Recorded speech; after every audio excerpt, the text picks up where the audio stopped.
हे guys, ये syllogism का practice question 7 है। देखिए स्टेटमेंट क्या कहता है, all cars are bicycles. Means सारे के सारे जो कार्स है वो क्या है, बाइसिकल है। ठीक है, फिर आगे बोल रहा है कि सम बाइसिकल्स आर टायर्स।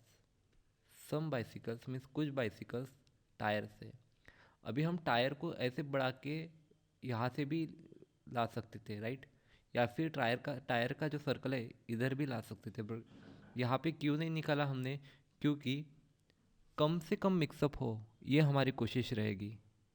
ठीक है, अगर यहाँ पे निकालते तो ये कार के साथ भी आ जाता और बाइसिकल के साथ भी आ जाता, वहाँ से भी आपके आंसर आ सकती थी, पर फिर आंसर निकालना थोड़ा कठिन हो जाता है। इसलिए हमने कम से कम मिक्सअप हो इसलिए टायर को इस तरफ निकाला, टायर को। ठीक है, चलिए, तो फिर हमारा पहला कंक्लूजन क्या बोलता है, at least some tyres are bicycle.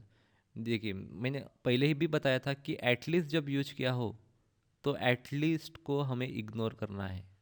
फिर बचा हुआ क्या है, सम टायर्स आर बाइसिकल्स। क्या टायर और बाइसिकल के बीच में कुछ कॉमन है?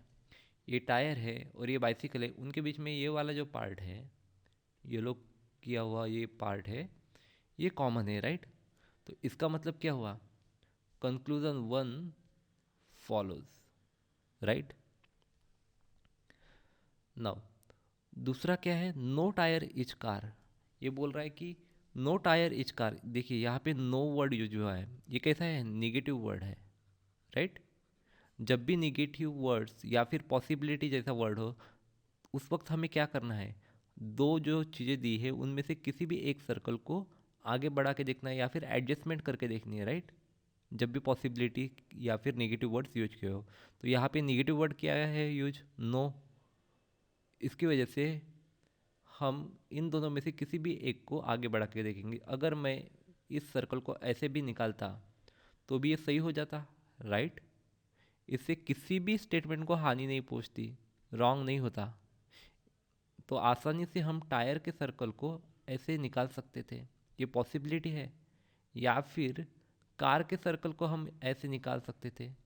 ठीक है, तो इसका मतलब क्या है, कुछ टायर्स कार हो सकते हैं, पर हमें कंक्लूजन दिया है नो टायर इज कार, तो इसका मतलब क्या हुआ, ये गलत हुआ। तो इसका आंसर क्या आएगा,